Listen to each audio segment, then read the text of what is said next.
Hello guys, तो कैसे हैं आप लोग। तो आज हम स्टैटिक के यूनिट स्टैटिक का पार्ट से सेंटर ऑफ ग्रेविटी से एक क्वेश्चन को आज हम सॉल्व करने वाले हैं। तो चलिए देर न करते हुए आज के क्वेश्चन को देखते हैं।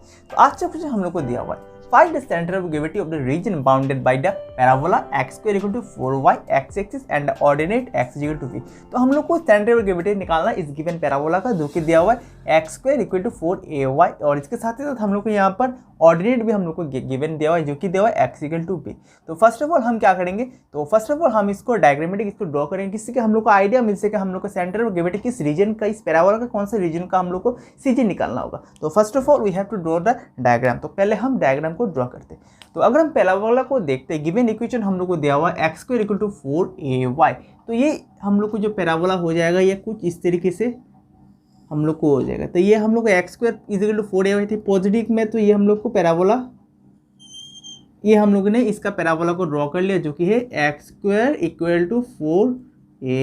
4ay। तो ये हम लोग को given curve of the parabola है, और यहाँ पर हम लोग को ऑर्डिनेट दिया हुआ है, क्योंकि ऑर्डिनेट हम लोग को दिया हुआ है x = v। मतलब ये ऑर्डिनेट हम लोग को लाइन है, जो कि हम लोग को perpendicular to the x axis हो जाएगा और parallel to the y axis होगा। तो कहीं ना कहीं इसको मान लेते हैं हम लोग को गिवन ऑर्डिनेट, जो कि है x = b। तो ये हम लोग को लाइन है। तो यहाँ का हम लोग को सेंटर ऑफ ग्रेविटी निकालना है। तो आप लोग देख सकते हैं हम लोग को ये रीजन हम लोग को बनता हुआ दिख रहा है, ये वाला जो रीजन है, ये रीजन हम लोग को यहाँ पर बनता हुआ दिख रहा है। हम लोग को क्या निकालना होगा, हम लोग का ये पैराबोला और ये जो ऑर्डिनेट है, ये ऑर्डिनेट के बीच का पॉइंट जो है, तो कहीं ना कहीं इस बीच का पॉइंट यहाँ पर कहीं ना कहीं इसका CG of the given curve का हो जाएगा, जो कि हम लोग इसको निकालेंगे C, G, इसको x बार एंड y बार मान लेंगे। तो इस तरीके से हम लोग ये गिवन कर्व का हम लोग CG निकालना होगा, और वही हम लोग को क्वेश्चन में भी हम लोग को बोला गया है। तो फर्स्ट ऑफ ऑल हम क्या करेंगे, तो इसके लिए हम एक फॉर्मूला निकालेंगे। तो फॉर x बार, तो x बार के लिए क्या हो जाएगा, तो x बार के लिए हम लोग को फॉर्मूला हो जाएगा इंटीग्रेशन x y dx, और नीचे हो जाएगा y dx, और लिमिट कहाँ से कहाँ तक होगा। तो लिमिट को अगर देखते हैं, तो लिमिट हम लोग को, ये हम लोग को ओरिजिन पॉइंट है, तो ओरिजिन पॉइंट में हम लोग को इसका कोऑर्डिनेट 0 0 होता है, और लिमिट यहाँ से और यहाँ तक का जो डिस्टेंस है, ये हम लोग इसको b मान लेंगे। तो limit will be 0 to b। Similarly यहाँ पर 0 to b हो जाएगा। सिमिलरली हम y कोऑर्डिनेट के लिए निकालेंगे। तो y कोऑर्डिनेट के लिए क्या हो जाएगा, तो y कोऑर्डिनेट के लिए हम लोग को हो जाएगा इंटीग्रेशन 0 to b। हम लोग को लिमिट चेंज नहीं करना है, सेम लिमिट हो जाएगा 0 to b।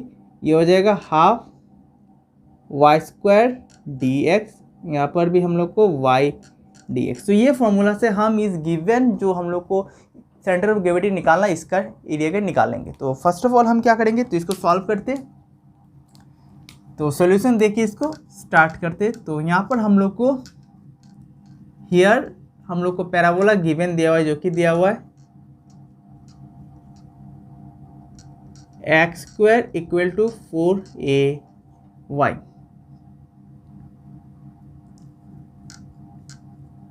and the ordinate हम लोग को दिया हुआ है x = b। तो ये जो कंडीशन हम लोग को इस क्वेश्चन में हम लोग को गिवन दिया हुआ है, इस दो कंडीशन से हम लोग को इसका हम लोग को CG निकालना होगा। तो फर्स्ट ऑफ ऑल नाउ हम x बार के लिए निकालते। तो x बार के लिए क्या हो जाएगा, जस्ट फॉर्मूला को पुट कर लेते, 0, b x y dx, और यहाँ पर 0, b y dx। तो ये क्या हो जाएगा, तो 0,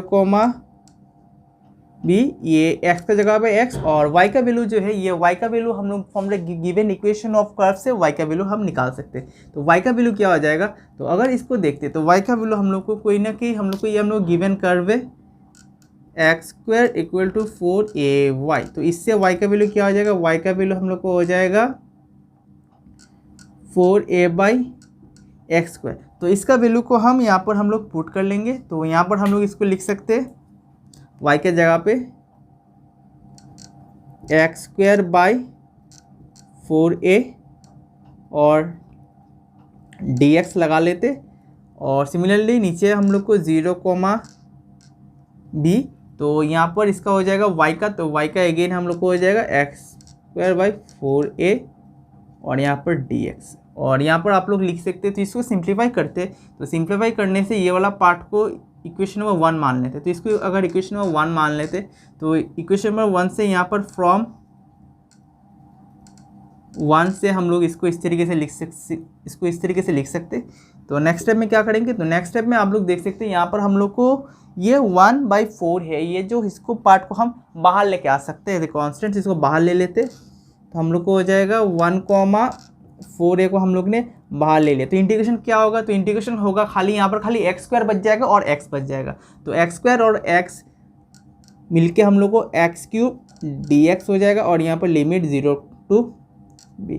सिमिलरली नीचे देखते तो नीचे भी हम लोग को 1/4a बाहर आ जाएगा और खाली इंटीग्रेशन होगा x² dx और 0 to b is the limit. तो नेक्स्ट स्टेप में हम यहाँ पर एक चीज़ देख सकते हैं, हम लोग को ऊपर और नीचे हम लोग को बोर्डर टर्म हम लोग को रिमेन सेम आ रहा है, तो इसको कैंसिल कर लेते हैं। तो जब इसको कैंसिल करेंगे तो खाली हो गई इंटीग्रेशन x³ dx का।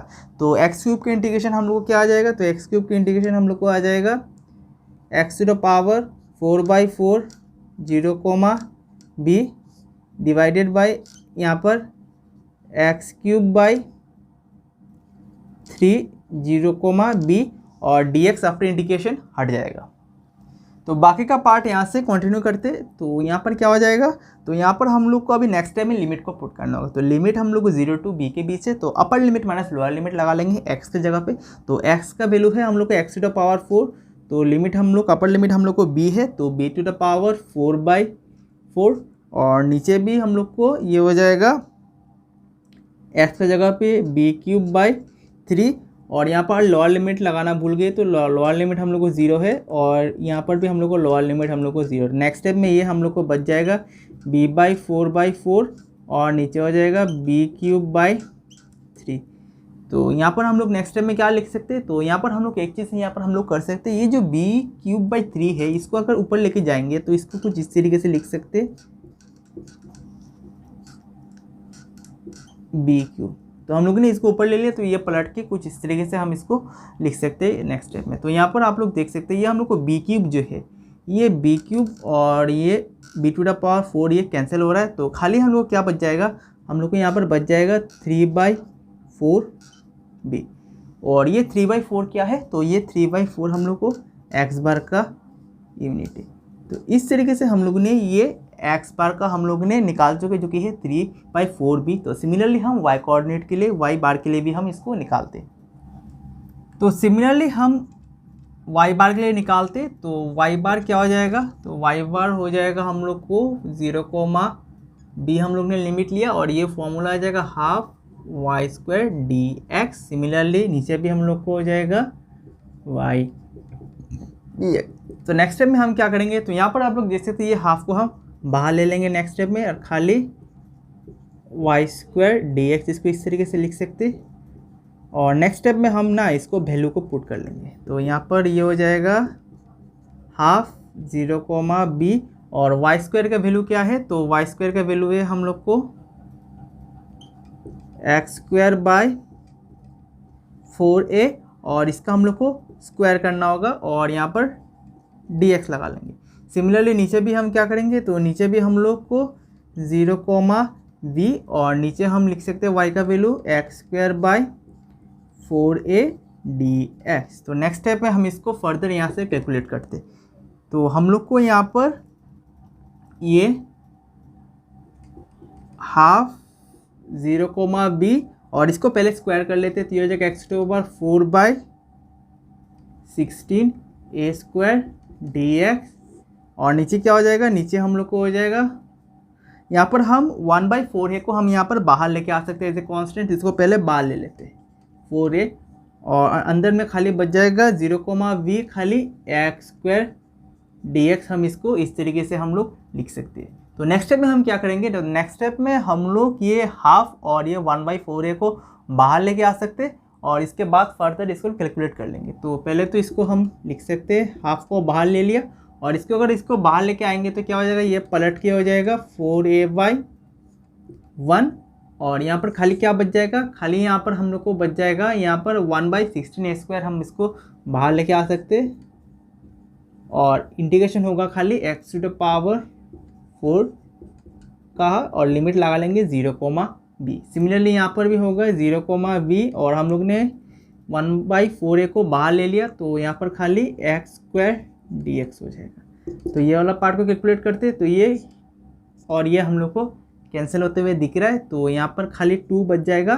तो यहाँ पर हम लोग लिख सकते हैं 2a और ये 16a² को हम अभी बाहर ले लेंगे तो ये नीचे आ जाएगा a²।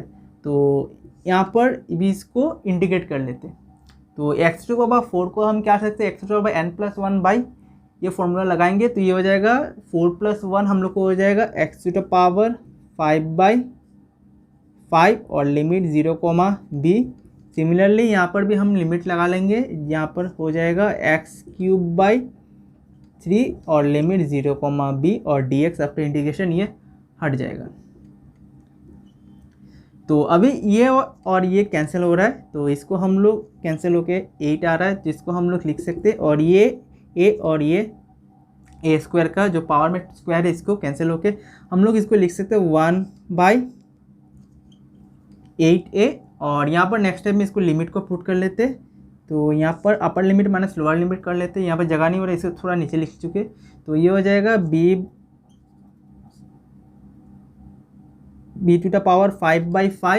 माइनस लोअर लिमिट हम लोग के है 0 डिवाइडेड बाय ये हो जाएगा b³ माइनस लोअर लिमिट हम लोग को है 0। तो फर्दर इसको कैलकुलेट करते हैं यहाँ से तो ये हो जाएगा 1/8a इसको ऐसे लिख लेते हैं। इसके बाद वाला पार्ट यहाँ से शुरू कर रहे हैं तो ये 8a और यहाँ पर हम लिख सकते हैं b⁵ और नीचे हम लोग को हो जाएगा b³ 3। तो नेक्स्ट टाइम में हम यहाँ पर क्या करेंगे, हम लोग का क्वेश्चन ऑलमोस्ट हम लोग को सॉल्व हो चुका है तो ये 1/8a और इसको हम बाहर लेके आएंगे तो ये हो जाएगा 3 ऊपर जाएगा और b³ नीचे आ जाएगा मल्टीप्लाई बाय और रिमेनिंग हम लोग को b⁵ हम इस तरीके से इसको लिख सकते हैं। तो हम लोग को ये और यहाँ पर कैंसिल होके खाली हम लोग को 2 बच रहा है तो हम लोग को जो आंसर आ गया वो आ गया 8 × 5 हम लोग को आ जाएगा 40a और नीचे आ जाएगा 3b²। तो इसको ठीक से लिख लेते तो यहाँ पर हम लोग ने इसको कैलकुलेट किया तो ये ऊपर आ गया हम लोग को 3b² और नीचे हम लोग को आ गया 40a। तो हम लोग को सेंटर ऑफ ग्रेविटी क्या निकाल रहा है तो हम लोग को सेंटर ऑफ ग्रेविटी यहाँ पर लिख लेते the CG is x⁻, y⁻। तो हम लोग ने x⁻ के लिए निकाला था और y⁻ के लिए निकाला 3b²/4ta और हम लोग ने x⁻ के लिए निकाला था जो कि है 3/4a। तो इस तरीके से ये हम लोग का जो आज का क्वेश्चन था जो कि हम लोग को सेंटर ऑफ ग्रेविटी स्टैटिक का पार्ट था जो हम लोगों ने आज इसको सॉल्व कर लिया और हम लोगों ने final centre of gravity of x⁻ and y⁻ का वैल्यू निकाल चुके 3/4a और 3b²/40a। तो इसको 4 टिक से लिख लेते हैं। तो इस तरीके से ये आज हम लोगों ने आज का क्वेश्चन को सॉल्व कर लिया। तो नेक्स्ट वीडियो में इस टाइप का और भी क्वेश्चन को हम सॉल्व करेंगे in the next video. Till then thanks for listening me.